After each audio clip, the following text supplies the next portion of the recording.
माझ्या सर्वांचे लाडके नेते आदरणीय आमदार अमित साटमजी यांना मी आमंत्रित करतो की त्यांनी आम्हाला संबोधित करावं, मार्गदर्शन करावं। भारत माता की, भारत माता की, सियावर रामचंद्र की, पवन सुत हनुमान की, जय जय श्रीराम।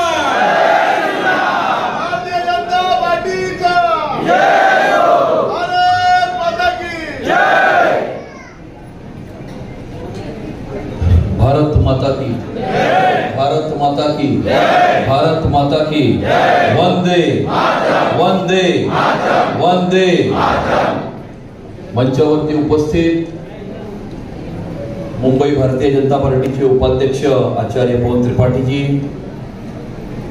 आपल्या उत्तर पश्चिम जिल्ह्याचे अध्यक्ष संतोष मेडेकरजी, आपल्या जिल्ह्याचे महामंत्री आणि अंधेरी पूर्वचे आपले नेते मोजी पटेलजी, जिल्ह्याचे दुसरे महामंत्री विठ्ठल बंदेरीजी, नगरसेवक पंकज यादवजी, नगरसेविका संध्याताई यादवजी, केशरबेन मुलजी पटेलजी आणि एवढ्या मोठ्या संख्येने या ठिकाणी उपस्थित अंधेरी पूर्व विधानसभेचे भारतीय जनता पार्टीचे सर्व पदाधिकारी, बूथ प्रमुख, शक्ती केंद्र प्रमुख, कार्यकर्ता बंधू भगिनी, सर्वप्रथम तर मी अंधेरी पूर्व विधानसभेच्या तमाम कार्यकर्त्यांचे अभिनंदन करतो की अत्यंत प्रतिकूल परिस्थितीमध्ये उत्तर पश्चिम जिल्ह्याची लोकसभेची निवडणूक लढत असताना ज्या वेळेला फक्त 48 मतांनी आपल्या महायुतीचा उमेदवार निवडून आला, त्या विजयामध्ये अंधेरी पूर्व विधानसभेची 10,000पेक्षा जास्तची लीड आणि अंधेरी पूर्व विधानसभेचा त्या विजयामध्ये सिंहाचा वाटा होता। त्यासाठी तुमचे अत्यंत मनापासून मी सर्वप्रथम अभिनंदन करतो, तुम्हाला शुभेच्छा देतो।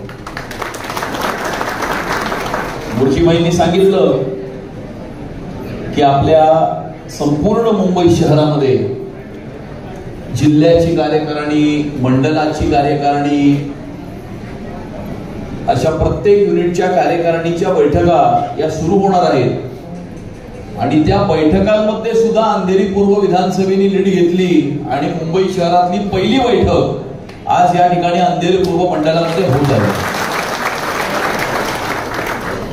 आचार्यजी म्हणाले की 2 महीने में आचारसंहिता लगने वाली है। खरं तर 2 महीना नहीं, 1.5 महीने के अंदर ही आचारसंहिता लगने वाली है। 2 महीने भी हमारे पास अभी नहीं है। मुझे ऐसा लगता है कि 2 महीने के बाद में तो फॉर्म भरने की तारीख आ जाएगी आणि साधारणतः ऑक्टोबर 20च्या आसपास ही महाराष्ट्राच्या विधानसभेची निवडणूक ही होणार आहे आणि लोकसभेच्या निवडणुकीमध्ये जो काही आपण धडा घेतला त्या धड्यापासून शिकून आपल्याला येणाऱ्या काळामध्ये विधानसभेच्या निवडणुकीला तोंड द्यायचं। मला असं वाटतं की महाराष्ट्राच्या विधानसभेची निवडणूक ही महाराष्ट्राच्या विकासाची निवडणूक तर आहेच, ही महाराष्ट्राच्या प्रगतीची निवडणूक तर आहेच, ही महाराष्ट्राच्या उन्नतीची निवडणूक तर आहेच, परंतु त्यापेक्षा पुढे जाऊन मी या निवडणुकीकडे असं बघतो की आपल्या येणाऱ्या पिढ्यांचं भविष्य आणि भवितव्य ठरवणारी ही महाराष्ट्राची निवडणूक आहे असं मला वाटतं आणि त्याचं कारण आहे, त्याचं कारण असं आहे की लोकसभेच्या निवडणुकीमध्ये आपण जो धडा घेतला तो धडा हा धुळ्याचा धडा होता। आता धुळ्याचा धडा म्हणजे काय तर धुळे लोकसभा निवडणुकीचं उदाहरण मी तुम्हाला या ठिकाणी देऊ इच्छितो आणि धुळे लोकसभा निवडणुकीमध्ये 6 विधानसभा क्षेत्र आहेत, त्यामधल्या 5 विधानसभा क्षेत्रांनी आपले त्या ठिकाणचे उमेदवार सुभाष भामरेजी, माजी राज्यमंत्री केंद्र सरकार, यांना 1,88,000 मतांची आघाडी दिली। 5 विधानसभा मतदारसंघांनी 1,88,000 मतांची आघाडी दिली आणि एका मालेगाव विधानसभा मतदारसंघाने 1,94,000 मतांची पिछाडी दिली आणि 5 विधानसभा मतदारसंघांनी 1,88,000 मतांचं लीड हे धूळ काढून त्याच्यावरती 6,000 मतांचं लीड देऊन आपले उमेदवार त्या ठिकाणी फक्त 6,000 मतांनी पराभूत झाले. हा धुळ्याचा धडा आहे. हा धडा आपल्याला शिकायचा आहे. ईर्ष्याने मुंबईमध्ये, आपल्याच मुंबई शहरातलं उदाहरण देतो. ईर्ष्याने मुंबईमध्ये आपले उमेदवार मिहीर गोटेचाजी होते. मानखूर शिवाजीनगरमध्ये 88,000ची पिछाडी मिळाली. एका विधानसभा मतदारसंघाने 88,000 मतांची पिछाडी दिली आणि आपले उमेदवार 29,000 मतांनी त्या ठिकाणी पराभूत झाले. आणि त्यामुळे मला असं वाटतं की हे जे मतांचं कन्सॉलिडेशन आहे, आपल्या विरोधी मतांचं जे कन्सॉलिडेशन आहे, की ज्यांना मोदीजींना हरवायचं होतं, ज्यांना मोदीजींना रोखायचं होतं, त्यांनी सर्वांनी 100% हे मोदीजींच्या विरोधात मतदान केलं. परंतु मोदीजींबरोबर असणाऱ्यांनी 100% मोदीजींच्या बाजूने मतदान केलं का? त्यांनी 100% मोदीजींच्या विरोधात मतदान केलं, पण आपण 100% मोदींच्या बाजूने मतदान केलं का? या सवालाचा जवाब हा आपल्याला स्वतःलाच, आपल्या अंतःकरणाला विचारायचा. 2047 मध्ये विकसित भारत निर्माण करायचं आहे. नरेंद्र मोदीजींचं स्वप्न आहे की 2047 मध्ये विकसित भारत निर्माण करायचं आहे. पण काही लोकांना 2047 मध्ये एक वेगळ्या प्रकारचा भारत तयार करायचा आहे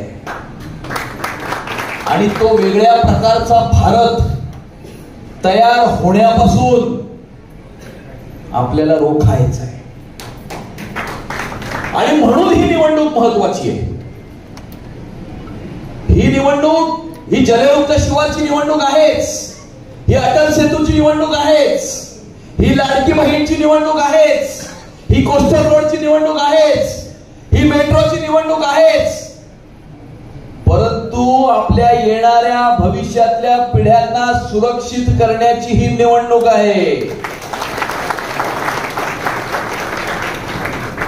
आचार्यजींनी ज्या घटनेचा उल्लेख केला, धारावीच्या ज्या घटनेचा उल्लेख केला, आपण तर सबका साथ सबका विकास मध्ये विश्वास ठेवणारे लोक आहोत. परंतु उरणची घटना 4 दिवसापूर्वीची,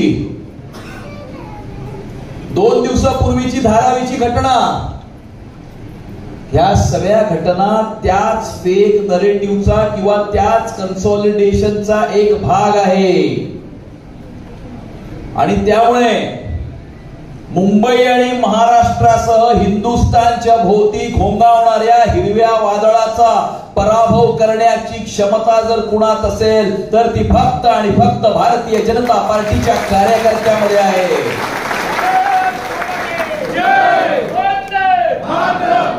आणि मला असं वाटतं की या वादळाला शमवण्याची सुरुवात ही अंधेरी पूर्व विधानसभा क्षेत्रातूनच झाली पाहिजे. आणि म्हणून अंधेरी पूर्व विधानसभा क्षेत्रामध्ये भारतीय जनता पार्टीचा उमेदवार हा निवडणूक लढणार, निवडणूक जिंकणार.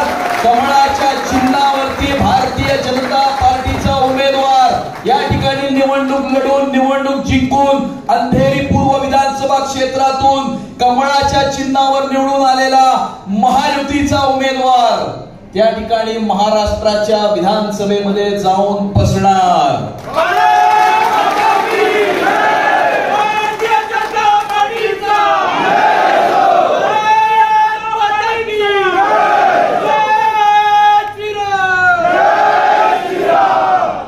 भारतीय जनता पार्टीचा कार्यकर्ता हा कुठलाही सत्तेचं स्थान किंवा अधिकाराचं पद प्राप्त करण्याकरता काम करत नाही. तो समाजामध्ये उभ्या असलेल्या शेवटच्या माणसाची सेवा करण्याकरता काम करतो. आणि समाजामध्ये उभ्या असलेल्या शेवटच्या माणसाची ज्या प्रकारे या अंधेरी पूर्व विधानसभेमध्ये भारतीय जनता पार्टीचा कार्यकर्ता आपला आमदार नसतानाही काम करतो, मला हा पूर्ण विश्वास आहे की आपला आमदार निवडून दिल्याच्या नंतर त्याच्यापेक्षा दुप्पट तिप्पट चौपट ही सेवा आपण या अंधेरी पूर्व विधानसभा क्षेत्राच्या जनतेपर्यंत पोहोचवू आणि ती सेवा पोहोचवण्यासाठी आपल्याला आपला आमदार निवडून द्यायचा आहे. कुठल्याही एका व्यक्तीला सत्तेचं स्थान किंवा अधिकाराच्या पदापर्यंत प्राप्त करण्याकरता हा आमदार निवडून द्यायचा नाहीये, या जनतेची सेवा करण्याकरता. हा आपली मुंबई शहर, या मुंबई शहराचा रंग बदलतोय. ये बदलती मुंबई को हमको रोकना है आणि त्या बदलती मुंबईला रोखण्यापासून त्याची सुरुवात या अंधेरी पूर्व विधानसभेपासून झाली पाहिजे आणि ती झालेलीच आहे असं मी मानतो. प्रदेशाची कार्यकारिणी झाल्याच्या नंतर ज्या वेळेला अजून वेगवेगळ्या वॉर्डांमध्ये, मंडळांमध्ये, जिल्ह्यांमध्ये बैठकांचं नियोजन होत आहे, त्यावेळेला आपण आपल्या मंडळाची कार्यकारिणी एवढ्या मोठ्या संख्येने या ठिकाणी ऑलरेडी आयोजित करून ही पार पाडलेली आहे आणि त्यामुळे या ठिकाणचा कार्यकर्ता हा सक्षम कार्यकर्ता आहे. प्रतिकूल परिस्थितीमध्ये ज्या वेळेला 48 मतांनी आपला उमेदवार निवडून येतो, त्यामध्ये 10,000 पेक्षा जास्तची आघाडी देणारा आपला कार्यकर्ता आहे. आणि त्या 4 जूनचा दिवस सुद्धा आठवा. जे आपले काउंटिंग एजंट त्या ठिकाणी आपले तुमच्यामधले जे आतमध्ये गेले होते, त्यांना माहिती आहे की आतमध्ये कुठल्या प्रकारचा माहोल होता. आपला 1 होता, त्यांचे 4 होते. ज्या वेळेला आतमध्ये काउंटिंग सुरू होतं, त्यावेळेला आपले 100-200 बिचारे कार्यकर्ते बाहेर उभे होते. त्यांचा 1000चा मॉब होता आणि तो मॉब कुठून होता हे मला वेगळं सांगण्याची आवश्यकता नाही, परंतु भगवान के घर में देर है अंधेर नहीं, अंत में सत्य की ही जीत होती है, सत्य की ही जीत होती है. आणि मी त्यावेळेलाही सांगितलं होतं की माझा विश्वास परमेश्वरावरचा विश्वास इतका दृढ आहे, मला या जनतेवरती एवढा विश्वास आहे की इक्बाल मुसा उर्फ बाबा चौहान नावाच्या बॉम्बस्फोटाच्या कलमिटला स्वतःला बरोबर घेऊन प्रचारामध्ये फिरणारा उमेदवार कदापि विजयी होऊ शकत नाही, विजयी होऊ शकत नाही. त्याला उत्तर देण्याचं काम हे आपल्या उत्तर पश्चिम जिल्ह्याच्या भारतीय जनता पार्टीच्या टीमने केलेलंच आहे, परंतु अभी भी काम अपना अधूरा है. आणि त्यामुळे संपूर्ण देशभरामध्ये ज्या प्रकारचा फेक नरेटिव्ह, ज्या प्रकारचं मतांचं कन्सॉलिडेशन हे ते लोक करू पाहत आहेत, त्याला आपल्याला कुठेतरी छेद द्यायची. आणि त्यामुळे या लोकसभेच्या निवडणुकीनंतर महाराष्ट्राची निवडणूक ही पहिली निवडणूक होणार आहे आणि त्यामुळे ही जबाबदारी महाराष्ट्राच्या कार्यकर्त्यांवरती, मुंबईच्या कार्यकर्त्यांवरती ही जास्त आलेली आहे. आणि अशा प्रकारच्या या फेक नरेटिव्हला आणि आपल्या विरोधी मतांच्या कन्सॉलिडेशनला ब्रेक करण्याची जबाबदारी ही आपल्यावर आलेली आहे.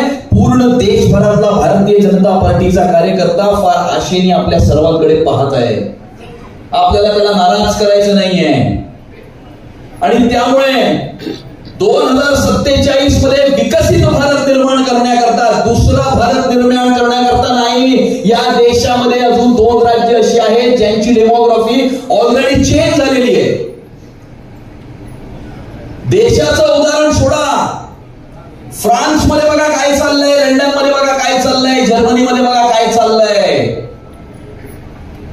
आपण तर त्यापेक्षा नरेंद्र मोदीजींच्या नेतृत्वामध्ये खूप सुरक्षित आहोत, सुखरूप आहोत. आणि आपण सुरक्षित आहोत, सुखरूप आहोत. भारताचा विकास, भारताची प्रगती, भारताची उन्नती कुठेतरी रोखण्याचं काम हे काही आंतरराष्ट्रीय शक्ती या ठिकाणी करू पाहत आहेत आणि त्यांना आपल्याला छेद द्यायचा आहे. त्यांना आपल्याला छेद द्यायचा. आणि म्हणून मी म्हटलं की ही निवडणूक एका राज्याची निवडणूक नाही, ही निवडणूक आपल्या येणाऱ्या भविष्याच्या पिढ्यांचं भवितव्य आणि भविष्य घडवणारी निवडणूक है। हम कौन सी मुंबई अपने आने वाली पीढ़ियों को देकर जाने वाले हैं, हम कौन सा महाराष्ट्र अपने आने वाली पीढ़ियों को देकर जाने वाले हैं, कौन सा भारत अपनी आने वाली पीढ़ियों को देकर जाने वाले हैं। कितने यशस्वी शिंदे और कितने वैश्य और होंगे, अभी हम इसके आगे एक भी होने नहीं देंगे, एक भी होने नहीं देंगे। आपल्याला मला आठवत आहे की अंधेरी पूर्व विधानसभेच्या निवडणुकीची ज्या वेळेला त्या पोटनिवडणूक होती, आपण भरलेला फॉर्म मोर्जीबाईंनी परत घेतलाय। पक्षाचा एक आदेश आला, त्यांनी भरलेला फॉर्म मागे घेतला। आपला पक्ष हा संवेदनशील पक्ष आहे, आपला कार्यकर्ता हा विचारांच्या प्रेरणेने काम करणारा हा कार्यकर्ता आहे। जहां हुए बलिदान मुखर्जी वो कश्मीर हमारा है, जो कश्मीर हमारा है वो पूरा का पूरा है, ही घोषणा देणारा आपला कार्यकर्ता आहे। भारत माता की जय हा मंत्र बोलून, हातामध्ये तिरंगा झेंडा घेऊन या भारत मातेच्या उद्धाराकरता काम करणारा आपला कार्यकर्ता आहे। शेवटच्या माणसाची काम सेवा करणारा आपला कार्यकर्ता आहे। आणि त्यामुळे मला असं वाटतं की आपल्या समोर हे जे चॅलेंज आहे, या महाराष्ट्राच्या निवडणुकीचं, मुंबईच्या निवडणुकीचं जे चॅलेंज आहे, तो शिवधनुष्य आपल्याला पेलायचा आहे आणि त्याची सुरुवात ही अंधेरी पूर्व विधानसभेपासून करायची आहे। आणि त्यामुळे अंधेरी पूर्व विधानसभेच्या सर्व कार्यकर्त्यांना मी एवढंच सांगतो की धनुष छुटा प्रहार कर, तू सबसे पहले वार कर, शंख सी पुकार कर, सिंह सी दहाड़ कर, रुकेल तू, थकेल तू, थमेल तू, झुकेल तू युद्ध कर, तू युद्ध कर, तू युद्ध कर, तू युद्ध कर। बहुत बहुत धन्यवाद। भारत माता की जय। धन्यवाद अमितजी। अमितजींनी जे आपले संबोधन येथे केले आहे त्यांना अनुमोदन करण्यासाठी दोन्ही हात उंचावून मुठ्ठी बाजूला आपण जोरदार घोडेल त्यांचं स्वागत करूया। भारत माता की जय, भारत माता की जय, रामचंद्र की, भारतीय जनता पार्टीचा, भारतीय जनता पार्टीचा।